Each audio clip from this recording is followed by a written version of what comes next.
Hey everybody, this is James, Nabil, and Mikey.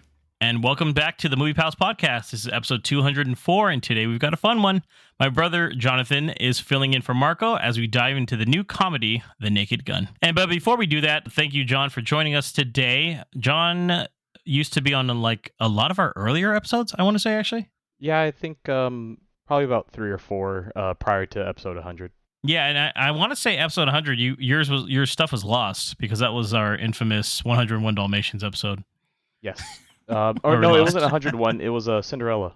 Cruella. Cruella. Yep. Cruella. Yeah, Cruella. Forgot about that It one. was, But yeah, it was thanks rough times during COVID, guys. It was rough times. I don't remember. Something got messed up on someone's end. It wasn't yours, actually. I think it's whoever else we had on, maybe. I don't remember. It was bad. So we had to thought it trash was that. Marco. It might have been. Who knows? That His mic wouldn't wasn't shock me. working up. His mic wasn't working during that episode. Possibly. So thanks for joining us, though. Let's get into the main review, though. And you, Frank, are the best of the best. Need a bathroom. I need this room immediately. There's a line, man. Police business.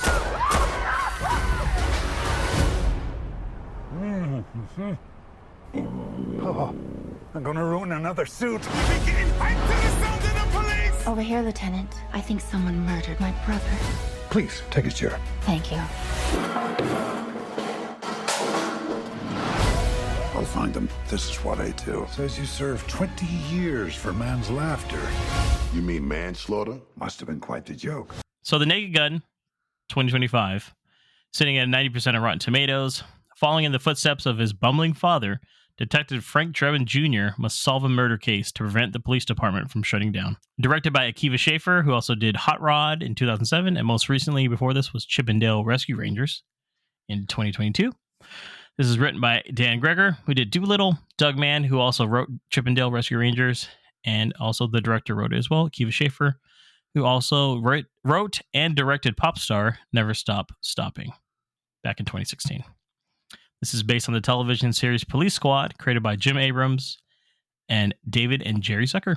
This was released in theaters on August 1st, 2025, with a budget of $42 million. Currently, I know over the weekend it made $17 million, which is actually like the highest grossing comedy in a decade, I guess, for an opening weekend, something like that.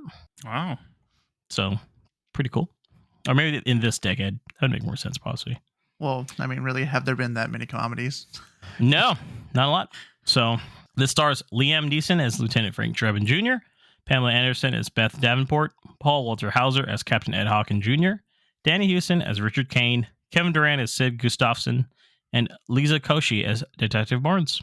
So before we start on this one, I think it would be fun to check back. What's your history with the Police Squad TV show and the Naked Gun films? We'll start with you, Nabil. Well, I never actually saw the TV show. My first experience with it was from the movies, starting with the original Naked Gun film. And then the one I've seen on repeat was 33 and a half. Or 33 and a third, sorry. The final insult. Right. The final insult. But, you know, they were on TV all the time. They were on HBO a few times. So I'd catch all of them whenever they're on and just, you know, sit and watch. One of the ones that I'd always, for some reason, just stuck on my mind was, I think the first one where he's protecting the Queen. And just like the whole thing about like trying to save her, and it shows up on camera because on the paper because his face is all up in places he shouldn't be and it's caught. So that was always like a weird memory of mine of remembering these films, that and then the firework explosion scene where he's like, there's nothing to see here, which I know is a meme now, but that's one that always sticks out too. So definitely the obliviousness to what's going on around him at all times is what I think sells the films and keeps it kind of entertaining forever. Yeah. What about you, John? As you know, we watched it way too much as kids that our parents should not have let us watch it with all the dirty jokes and adult humor. I think we watched it probably once a month or once every other month. That along with Airplane. The one joke from the first movie always sticks out to me is the umpire scene where he's calling balls and strikes. It's so funny. Where he disguises as the umpire, and I mean that's just hilarious, and just the old school slapstick humor. Random things happening, having to really pay attention. But yeah, we'd always rent it and watch it on TV if it was on TV. I think Comedy Central used to host it a lot. as well as anything else with our illegal black box that we'd watch it over and over. So Yeah, I think it's part of like the HBO channels. We're like, oh my god, we have to watch these now. yeah, exactly. And then you catch it midway and watch the rest of the film. So it was a big part of our childhood. Nice. Yeah. What about you, Mikey? Yeah, I've seen this a bunch of times. As a kid, I used to watch them a lot. They're just fun movies to watch and pop in, and I have a lot of memories of the baseball scene as well. I used to love baseball. Not as much now, but before I used to love baseball. Before the changes. But the umpire scene, and I love how they're like, "Oh, it's the guy that sang the national anthem," and they think it's The not even Italian the right guy, guy right? again. Yeah, it's just off He the wall saved the stuff. queen, man. Yeah. I just remember they said, "I must kill the queen," the first baseman or something. Third baseman, I don't remember who it No, was. it's a center fielder. Yeah, center fielder runs Oh, in. it's center and gets fielder? it off the Okay. side. Yeah. I love when he calls the strike for the first time. He's like, "Strike?" Question mark. Then he gets Then he goes really into like into it. dances, right? Yeah, he goes through Yeah. like dances. He's calling strikes before even it reaches the catcher at one point there. So But yeah, no, the batter's looking back. yeah, me and John, we watch this like he said, we watch it a ton. It started I think with Airplane first, and then I think our dad really liked these. That's why he always laughed at all these kind of things, and I think our mom even was like, I don't think they should be watching this, and I was like, God, don't be such a cagey, you know. The movie's all funny, man. Every one of them has memorable moments. I think for me, Nabil, what works is that Leslie Nielsen plays it straight. That's why. Yeah. And it works because he says stuff back to people, and I think every time I've seen it, I still catch jokes that I never caught on for before. And Mikey, I know you rewatched them beforehand. Like you noticed the scene with like the mailman and the dog, like peaceful, you know? Like, hey. Yeah, I mean, I just rewatched them all. I hadn't seen them in a while, actually. I didn't realize I hadn't seen them in a while. I've seen a bunch of times, so I memorized a lot of the stuff here. But yeah, every time I watch it, I see some just random stuff. The dog and the mailman hugging. That was like some random fridge scene where there's like the cheesecake on top of the fridge. It's like moving around. I'm like, I've never seen this before. Like, what's going on? And it's just off the wall stuff, and it's great. There's a lot of like random things in the background that if you watch it once, you don't really notice. But like even paintings on the wall, statues in the background, like there's so many details that you could just oversee the first time around, and then you watch it twice, you watch it 3 times, and you start catching on. Or you watch it 27 times and you're like, whoa, wait a minute. But if you guys have never seen Police Squad, the TV show, it's also really funny too. It's not very many episodes. It was only like one season, I want to say. But if you guys have never seen six, it, right? 6 Yeah, episodes. it's 6 episodes. Yeah. Yeah, if you guys have never seen it though, it is highly recommended. It is hilarious too.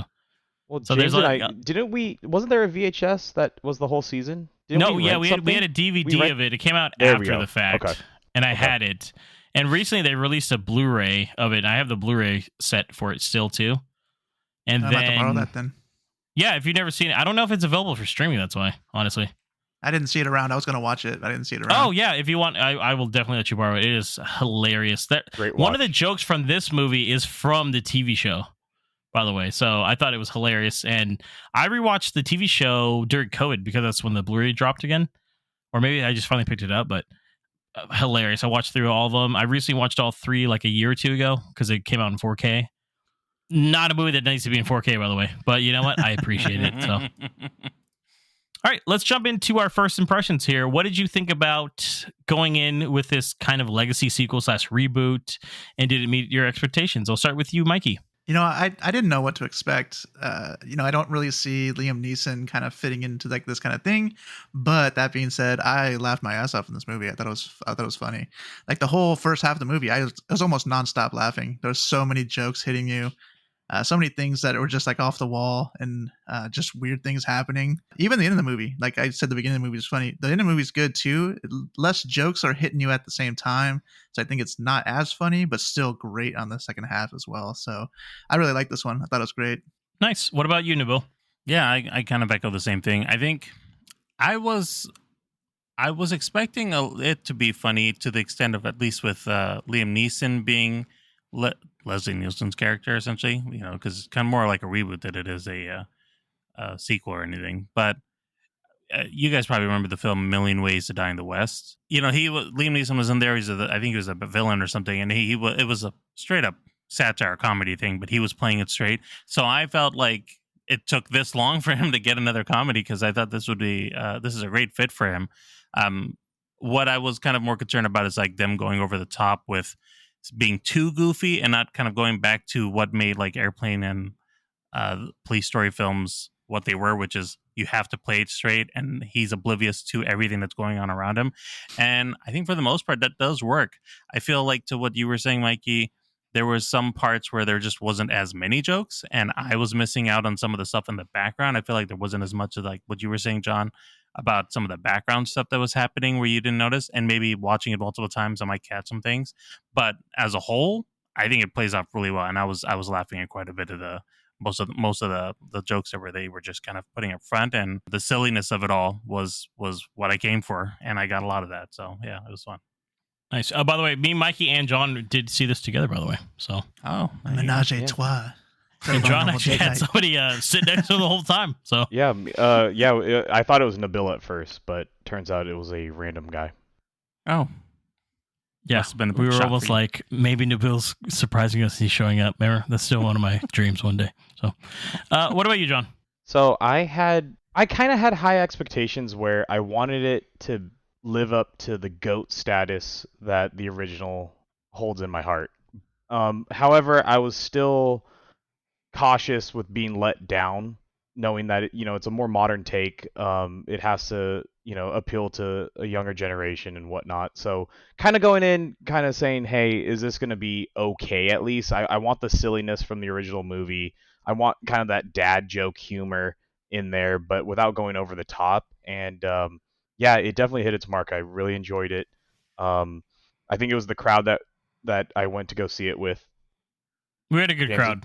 Outside of the guy behind us getting crazy because someone threw popcorn at him. But yeah, you know what? It added to the film, though. I'll say that much. I got a little concerned at one point. I said, "Are we about to get into a fight in this place?" I'm like, it made me giggle, actually. So because I was already in a high spirit. But no, it definitely lived up to the hype of just being a silly, goofy movie that had laugh out loud moments. I really enjoyed it. Yeah, and I mean, for me, I was hesitant because this movie. It had been a long time coming. There's like a rumor early on. Like I remember Ed Helm was supposed to be Frank Drebin at one point early on, like 5 or 8 years ago, something like that. Back when they were trying to get it off the ground. And then when they said Liam Neeson, I actually was like, oh, that could work. Because sometimes I think you need, just like Leslie Nielsen, he was like a classically trained actor.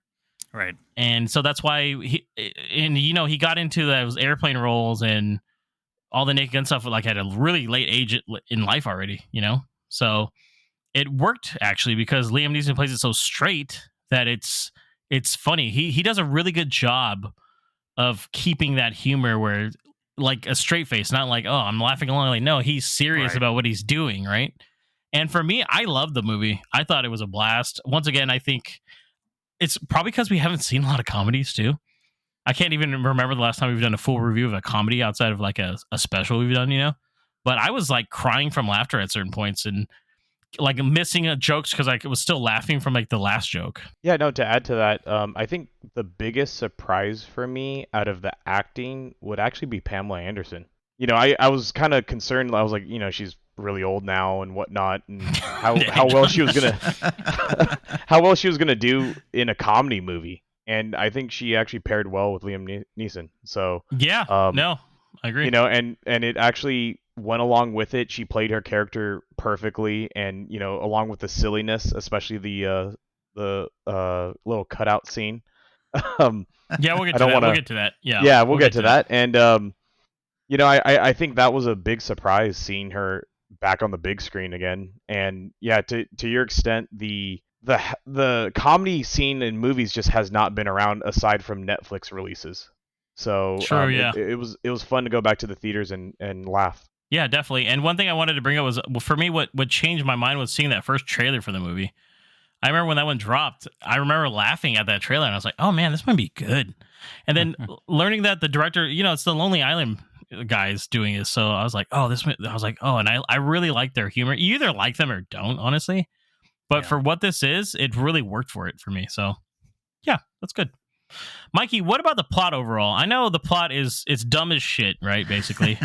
But did it work for you overall? Yeah, for me it did. I mean, really, like you said, it's kind of it's really dumb, right? But it's really just a framework of getting them to a location where they can make more jokes, right? It Yeah. really doesn't need to be anything more than that for this kind of movie. And I think because the movie kind of plays it out that way, they just needed the case to be worked. It didn't matter what case it was, and they just needed to go to spots for that case. And this movie has the framework to do that. Has a lot of interesting things. The bad guys coming in was like a tech person, and then he kind of played off the older person not knowing how to use tech, right? So there was a lot of things they could have played off the storyline to make things happen that were funny. And so it really did. They made good choices, is what I think so, at least for the plot. Yeah, I mean, they literally have something called a plot device that is just like to move the story along, right? It doesn't actually even make sense. If you think about it, actually, it's the same plot as Kingsman. I don't know if anybody caught on to that. The first one. So I was like, this is the same plot, so... what about you, Bill? Did anything work for you with that, or did things not work for you? Honestly, I think the thing that probably was the weakest part would have been Danny Houston, Richard Kane, which he's fine, but he just plays generic villain, and I don't think that like, not in the sense of like didn't add anything more of the silliness happening around him either. He was just playing the bad guy, and that's all they had for him, I guess. Whereas there's the other guy in there. I don't remember his name. He was the assassin. His scenes were Kevin were Durant's funny. character. Yes, Sig. Sig Gustafsson. All his scenes when he was in there were funny because he was also kind of leaning into seeing the absurdity. So like there was a scene where he's spying from a distance and he's seeing some infrared views of Pamela Anderson and Liam Neeson together, and he's just like, "What is going on?" like it's very much the Austin Powers scene, right? Right, yeah. And so they gave him a lot more to play with, which I thought was great. But like, as far as a main villain is concerned, I didn't think that there was much going on for him. So I think that was a weaker part of the plot because they obviously could have done something more with how they treated some of the side villains. I would say though, they had some glimpses though, and like for Kane, like when he punches the guy and he gets his hand hurt, he's like, "Oh God, that hurt!" Yeah, that's right. Right. So they had some glimpses, but they didn't go that far with him. It's that, and like even when like Pamela Anderson's singing the thing, and he's amazed by her song, and he's like, "Whoa," like he's on the phone, and then you realize he's using that thing that like the red light thing on his privates, and he's just in there and it's just zapping him. It's like little things, but honestly, all the other Naked Guns kind of have villains that are just really hammy with it too. Yeah. So I would say it kind of falls in line with that overall. But let's jump into characters. We talked a bit about it, but John, so for Liam Neeson, did you think he pulled it off pretty well? And how did you think he compared to Leslie Nielsen?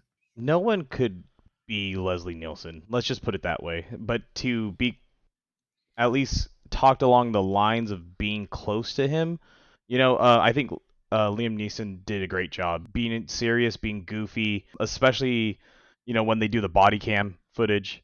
Oh, yeah, that part's hilarious. and that's not a spoiler. It was in one of the trailers of the chili dog. So, but he does a great job with just being goofy without, actually showing that he's a goofy, silly guy. So just that straight face, over the topness was, I think he did a great job. He held the movie together. Kind of going back to the villains and everything. I mean, Naked Gun's never had a strong villain. It's just to kind of get the plot moving along, like Mikey said, where, they're there to be super serious and not as goofy. And that way Liam Neeson's character can be that goofy one that no one takes serious. So, and what runtime, Mikey, was an hour 25, I believe. Mm-hmm. Yeah. And, with that short of a movie, it's not like you're there for the plot or the villain. I mean, you're there to see those silly jokes and kind of just random sayings and everything that you have to catch. So I think cast-wise was great. And like I said, Pamela Anderson was amazing. It was quite a surprise, honestly, to see her. I was hesitant on it too, I will say that. Yeah. The one character I thought I wanted more of was Paul Hauser's character, the captain. Same here. Because Ed in the original ones is like a big deal. Yes. A lot of times. That He's pistachio scene, remember?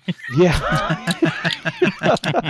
Yeah, because he's almost Leslie Nielsen's partner in that movie. I thought he was going to be included a lot more because, I mean, that would have been hilarious. And he did have funny moments, but he probably had a screen time of 2 minutes at most, you know. A little more than that.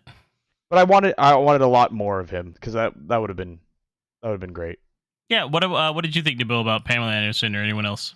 I mean, Pamela Anderson was great. You could really tell that she went for it when she goes into. They have the nightclub scene, and she's just kind of singing gibberish, you know. And like, it went on. She was scatting, and it was going on uncomfortably long. But it you could tell that she was all in with the character because of that. Like, just the fact that she was able to do that. So I think she was a great addition to the film. I also think that Paul Hauser was kind of underutilized, but I also think, to like your point, John, it's more that they just didn't have a lot of screen time together compared to like the other films where they were kind of always kind of together. Liam Neeson was more out on his own or with Pam Anderson. So I don't think that they just got the chance for whatever the reason. Well, you know who got more screen time than him? The Snowman. But what about you, Mikey? Any surprise cameos that you liked in this one? Dave Bautista was great. That's probably the top one for me too. Yeah, it's so good. No, James had one where he shouted out in the theater, "That's Cody Rhodes." Yeah, I mean, because I was like, "Is that Cody Rhodes?" And I was like, "Oh, that's Cody Rhodes." Right? Yeah. I didn't know that. I didn't watch the last trailer. Apparently, he's in the last trailer, but I was like shocked. I was like, "Is that Cody Rhodes?" And Bills is obviously Busta Rhymes. Busta Rhymes is great. Man's laughter. He's like, manslaughter must have been great. I liked the Chief to CCH Pounder. You know, she playing the same thing she always does in The Shield and NYPD Blue, but the ongoing bit with her husband being asleep, it's like, shh, don't wake up my own kind of thing. That was quiet. They were in the bedroom and just trying to talk quietly. Why did I know you would like that one? I was like, that's a Nabil joke one. You know, I actually really did like Weird Al Yankovic. Of course, yeah. Well, that was in cool. The other ones too. Yeah, because he's. I don't know if you've never seen him, you would never know. Like, oh, why is Weird Al the Yankees? Because he's in all of them, I think, in the original, right? Or at least the first one. He's in the first one for sure. Because he comes off the plane. Yeah, Frank comes off the plane. He thinks everyone's there for him. Remember? Because he's like, yeah, thank you. Like, they're not here for you, Frank. Weird Al's behind you. He was at the awards ceremony too. Oh, was he for the third one? He gets in. He walks in, and then they steal his uniforms or his outfits to sneak in. Okay. Yeah. So he's been. Okay. I think he's in all of them actually. I think he's in all of them. Yeah. Yeah. That's a running joke then, I guess. So that was cool that they included him in that one, and the little post-credit scene with him. By the way, there's really no spoilers here. We'll try to, because there's not much to spoil without seeing the movie. But let's jump into the comedy. Anything? So deadpan humor. Do you think it worked in this day and age compared to all the movies were from the 80s and 90s, Mikey? Yeah, I think it works. I don't know who said it earlier here, but someone mentioned that just like Liam Neeson just plays it well, and I think even though he went a little step further because he plays like an angry cop. So it even makes it more so it's like more serious than you're supposed to be for this kind of stuff. And he's still doing the same kind of wordplay and jokes that are coming through. And he's just playing it super angry. And it just works for me. I just love when he's taking what somebody else says and he like goes off on a tangent. Like just, how she passed, talking about his dead wife. And she's like, oh, about 50 yards. We don't know if she could have gone pro. Right? It's like just super random. He's like, it's just play so for the great. Broncos or the Niners. What a saint. Maybe. So it really worked out for me.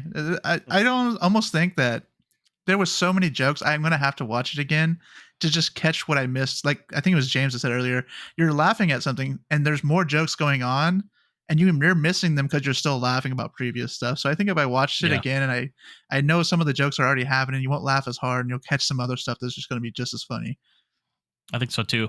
Nabil, you did mention that it does slow down sometimes closer to the second half. What parts didn't work for you? The certain humor, I guess.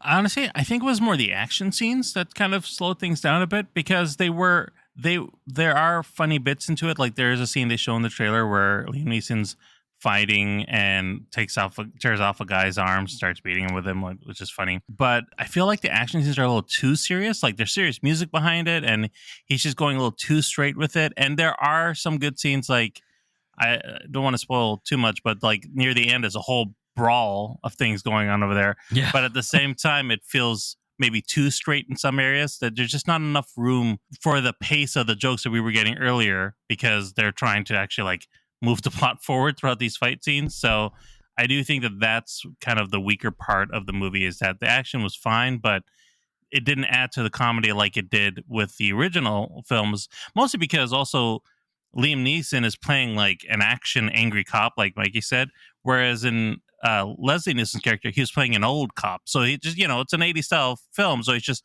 a punch here, a jump there. Like it was all made to effect for the laugh versus it being an actual brawl or something that was going on. Sure. Do you agree, John? Yeah, I definitely agree. The action, it was a little weird at first, and I get it. It was for the laughs that Liam Neeson was essentially OP.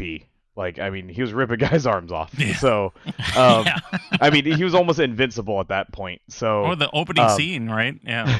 yeah. So, but I mean, it added to the laughs. I think it was a modern take on, no one wants to see an old guy do a like Batman style punch and walk away from it. They wanted something to laugh at, and so all the action sequences just seemed kind of laughable, not really serious, not really. They try to make it serious with the music. I agree with Nabil on that. So you're thinking like something more intense, but you never really got it. So it seemed kind of empty at times, I guess you could say. And I think it worked for the film, to be honest with you. So, I mean, as much as I agree with you, I think it did work because they're trying to make that modern spin on it, and it still blended with the movie for me. You guys didn't like that he bit the gun? And ate the barrel? I was gonna be or he flew with his spirit of his father as an owl and destroyed a car in the process. I did like the fact that they kept the noir kind of feel to it. Oh yeah, like a mystery. Like, who is it? Yeah. Who's behind? Even though you know who it is. Yeah. With the narration too in some parts, yeah. Oh, the narrations were hilarious. Yeah. So. And I still love that they kept him like he's such a bad driver, just running into everything, driving on the curb. Every time he parks. Yep. And he'd always blame it. He's like, this town. Nabil, what about, how was your theater experience, by the way? Yeah, I mean, it's similar, it sounds like, to yours. Maybe not as rowdy, but definitely full and plenty of people laughing and jeering at the scene. So it was a good atmosphere for the comedy film. They were there to laugh. Good, yeah. We can get a slight spoilers here for like favorite comedic moments, because I mean, if you want to keep it fresh, just skip ahead a little bit. But what was your favorite moment from the movie, comedic wise? Start with you, Nabil. Well, I know what everybody wants to talk about, so I'm not going to mention the thing that we're probably going to get to. I'm going to mention a side one, which is there's a scene that sold for me Liam Neeson as playing Drebin in this film, and it was where he walks into the IT guy, whoever's apartment, and he is giving instructions on to do things like pick up this knife and go. He touches the blood on the floor, and like he's doing these, and he's like calling out to the guys. He's saying like, "I've got your knife," and just very serious. And I was laughing the whole time because it was like, this is the perfect picture of what this character is supposed to be, and he's doing an excellent job of it. So I thought that whole segment was just like the funniest part of him being Drebin in this film. Oh, the journalist. It was the journalist's apartment. The journalist, that's what he was looking for. Yeah, yep. That's it. Yeah, he's like, record that I did it. Okay. Say your name and say that you did it. What about you, John? I would have to say, aside from the scene that we all want to talk about, it'd be like I said, the noir narrations where he is looking at Pamela Anderson's ass. And I have to watch the movie again, but the quote where he says like where a toilet is craving for brown. The theater went crazy for that one, and I admit I was dying. It was hilarious. So it took such a serious moment where you think he was going to be kind of silly, and just broke the ice right there because it was just so over the top. Yeah, his noir narrations were just hilarious. What about you, Mikey? I'll choose the bank scene. A lot of it's in the trailer, but it really sets up the movie to like what you're gonna expect. You had the little girl going into the bank. It's in the trailer, and he's obviously dressed like that when he gets into Liam Neeson full size, right? So that's hilarious already. But then I kind of talked about it earlier here, but like the guns and stuff, like he like crushes one with his hands. He like folds one up as a ball and throws it at somebody. He bites one in half. He just does with scene stuff. And it really just worked with out. The magazines. Yeah, throwing them at people and catching them again. Yeah, it just kind of sets up the whole movie for me. It kind of, I thought it was funny right off the bat, and then it just kind of carried that through the movie. Kind of sets you up for success, basically. So I guess the one I'll bring up is the one everyone wants to talk about. Is there's the montage scene where basically, like in the original, where Frank and Priscilla Presley are out on a date, and it kind of shows like a montage of like, oh, this is them falling in love, and that one, it was hilarious at the time because like they come out of a theater laughing, and they just, it pans up and they watch Platoon. So so it's one of those movies where it's like, oh my god, what the heck, man. So this one is where Frank and Beth go to a cabin in the woods, kind of like up in the mountains, and they find like a book of spells, and they bring to life a snowman. And it is the funniest thing I think I've seen in quite some time, because the snowman comes alive, and it's kind of like sexual at first, and they're putting like Italian like soda on him and eating him, but then pushing him away. And then there's this whole subplot where the snowman wants to kill them now. And he's chasing him through the fucking cabin. It's so random, but I loved it, man. So I don't know. I'm taking from you guys' laughter that you liked it too, and it was such a like a random scene. But I was like, oh, this is it. This is why I like this movie. I mean, it's so random to the point where it's snowing at the cabin they're at. Like, they were just in LA, and yeah, where are they? I think it's hilarious because all the love interests always mention like, I fell in love with you even though I met you yesterday. So like, timetable wise, it's only been a day, and that whole montage has happened. So the sexual interest was hilarious, with basically them not including the snowman. And it being a jealous lover. They pushed him away. He's like, yeah. Because they were in the jacuzzi and they pushed him away. Just a slow face turn from happy to angry. They see him through the window, remember? He's just staring at him through the window, and it's all fogging up. I think what set the tone was when they grabbed the book of spells. Like, it was like, what the hell is about to happen? And they have the star on the floor, and they were doing like a chant incantation. Like a ritual? Incantation. Yeah. That was a good one. Such a good scene. John, did you? I mean, I'm pretty sure you've seen all of Akiva Schaffer's previous films, and I mean, he's directed all of like the Lonely Island's short skits too, on Saturday Night Live. Watched them all. So I mean, we quote Hot Rod even to this day. So did you think his style worked with the Naked Gun franchise, where Zucker's, it's more of a classic parody type? I absolutely loved his style, and I hope this means, with the success of this movie, that he brings back Airplane. Oh, that'd be crazy. Oh, man. That'd be fun. I love it. Yes. Oh, I don't know about that. So, I know, if he's listening to this podcast right now to get ideas, but he really, I mean, that's basically the next one up, right? So I hope this movie does well with his style and his directing. I saw that Yorma actually was a consultant as well, and I can see that. Yeah, I saw it during the credits since we stayed, and I'm excited for more, basically. So definitely loved it. Did you think it worked out, Nabil? His I'm pretty sure you've seen all of them too, right?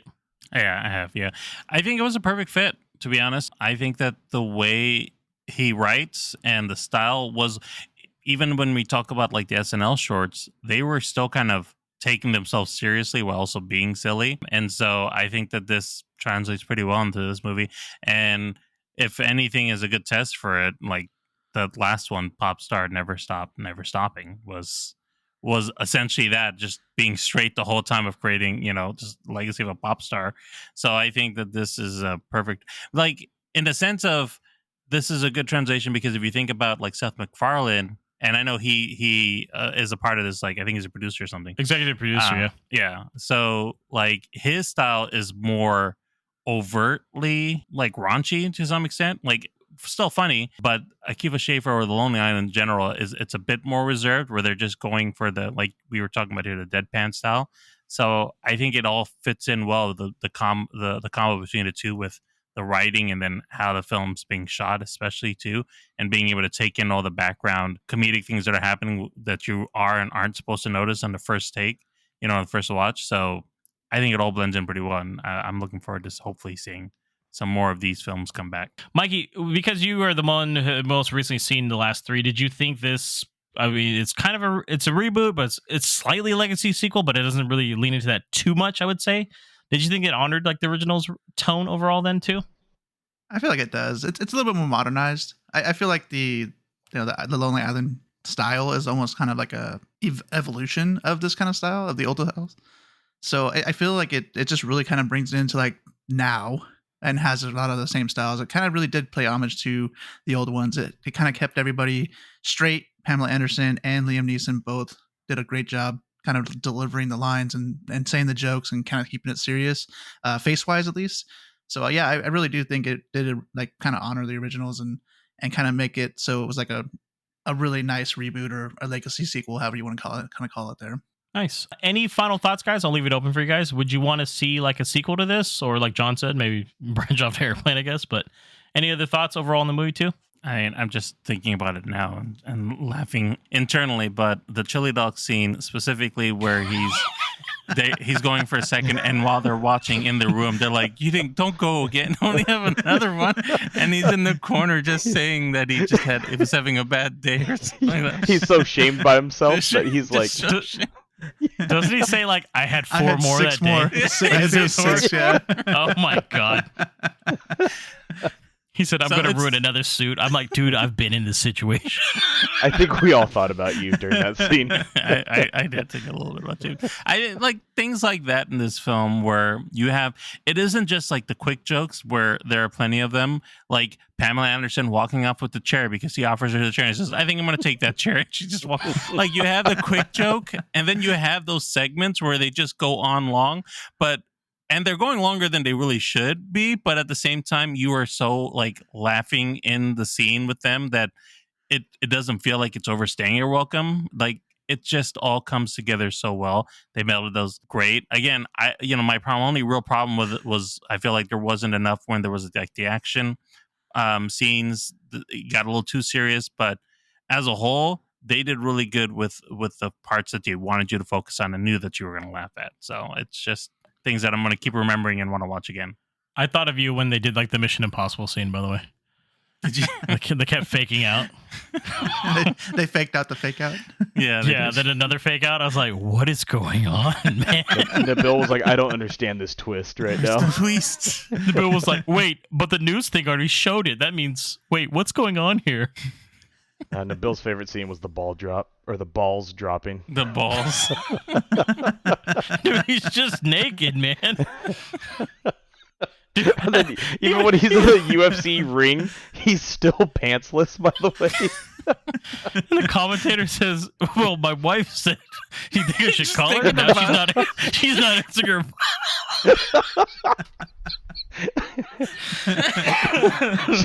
He was just going on and on about his wife cheating. He's like, I fucking know it's true. He's the like, pool boy. It's the pool boy. Yeah, Mikey. He says it. Let me borrow your phone. She'll answer yours. She doesn't know your number. Yeah. All right, let's get into our overall rating, and if you'd recommend it, let's start with you, Mikey. I give this one 4 stars, and if you saw the commercial for this one or the trailer for this one and didn't say I hate this, go watch this movie. It's fantastic. It was funny from beginning to end. What about you, John? I'm actually, so from my perspective, with the legacy that it holds in my heart, I will give it a 4.5. It was great. It was hilarious. It was a great time laughing with the boys and a theater full of people. So that's my 4.5. So. And John also bought the special edition popcorn bucket for this, by the way, as a heads up. Beaver. I did. It's staring at me right now, and I'm going to send you guys the photo that I took. And yeah, that's what kind of love. I'm a sucker for popcorn buckets. Nabil, what about you? I'm going to give this 4 stars, and I kind of echo Mikey. If you've seen the trailer, the funniest bits are not all in the trailer. There's more to see. So definitely worth a watch. And for me, actually, with John, I gave this one 4.5 stars. I think this is one of the best theater experiences I've had all year. I loved that seeing a comedy with you guys. It was a lot of fun. First time I've laughed in a theater like this, and from like crying in like years, probably since COVID, probably. Honestly, it was really. Do you think of the last movie that you laughed in the theater? Because it's been a while. Yes, I can actually. Game night. So. Oh, okay. Oh wow, we were watching that together. Yeah, that's how long it's been. Probably. That's probably the last one, and that's the one that made my movie of the year kind of thing too. So, all right, that wraps up this episode of the Movie Pals podcast. Thank you again, John, for joining us. We really appreciate it. Thank you for having me. Awesome, Nabil. Let the listeners know where they can find us. Be sure to follow and listen to us on your favorite podcast platform. We're available everywhere. For links to all our socials and more, head over to linktree.com/moviepalspod. That's linktr.ee/moviepalspod. Also, remember to hit that subscribe button, and maybe, just maybe, we'll share our nice beavers with you. And don't sleep on TikTok. We're posting sneak peeks, quick takes, and behind-the-scene clips. Just follow us at Movie Pals Pod. Plus, we just launched a Discord community for all you film fans out there. Share your hot takes, ask questions, and chat with us and fellow listeners. You'll find the invite link on our link tree. Thank you, Mikey. Coming up next, we're going back to 1990 for a retro review of Teenage Mutant Ninja Turtles in episode 205. So stay tuned. Thanks for hanging out with us, and as always, this is the Movie Pals, signing off.